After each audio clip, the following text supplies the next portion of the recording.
আসসালামু আলাইকুম সবাইকে। আমাদের আজকের ভিডিওটি হচ্ছে ইউসিবির এমন একটি প্রোডাক্ট নিয়ে, যেই প্রোডাক্টটি শুধুমাত্র নারীদের জন্যই ডিজাইন করা হয়েছে। প্রোডাক্টটি হচ্ছে ইউসিবি আইমা সেভিংস অ্যাকাউন্ট, যার কোড 3209। আমাদের এই সেভিংস অ্যাকাউন্টটিতে কিছু সুবিধা অ্যাড করা হয়েছে। অ্যাকাউন্টটি 18 বছর বয়স থেকে শুরু করে বাংলাদেশি যে কোনো নারী খুলতে পারবেন। এই অ্যাকাউন্টের কিছু ফিচার্স রয়েছে, যেমন অ্যাকাউন্ট ওপেনিং ব্যালেন্স হচ্ছে আরবানের ক্ষেত্রে 1000 টাকা এবং রুরালের ক্ষেত্রে 500 টাকা, যা অন্যান্য সেভিংসের তুলনায় কিছুটা কম। গ্রাহক পাচ্ছেন 20 পাতার একটি চেক বই, ভিসা অথবা মাস্টার ডেবিট কার্ড। গ্রাহক ব্রাঞ্চ, এটিএম, সিআরএম অথবা পস, ইউনেট উপায়ের মাধ্যমে তার সকল ট্রানজ্যাকশন সম্পন্ন করতে পারবেন।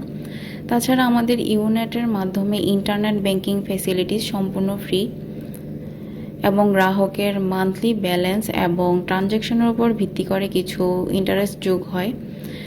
তার রেট হচ্ছে 0.50% থেকে 3% পর্যন্ত। এই সেভিংস অ্যাকাউন্টটি খোলার কিছু রিকোয়ার্ড ডকুমেন্টস প্রয়োজন। সেগুলো হচ্ছে অ্যাপ্লিক্যান্টের এনআইডি, অ্যাপ্লিক্যান্টের 2 কপি ছবি, নমিনির এনআইডি, নমিনির 1 কপি ছবি এবং ছবির পিছনে অবশ্যই অ্যাপ্লিক্যান্টের সাইন থাকতে হবে। অ্যাড্রেস প্রুফের জন্য ইউটিলিটি বিল এবং ট্যাক্স রিটার্ন সার্টিফিকেট অথবা রিসিপ্ট যদি অ্যাভেলেবল থাকে তাহলে গ্রাহক চাইলে অ্যাড করতে পারবেন। আমাদের এই অ্যাকাউন্টটিতে কিছু চার্জ রয়েছে, যেমন debit card charge, half yearly account maintenance charge, যা ব্যালেন্সের উপর নির্ভর করে শিডিউল অফ চার্জ অনুযায়ী কাটা হয়, চেকবুক ইস্যুস ফি এবং এসএমএস ব্যাংকিং চার্জ।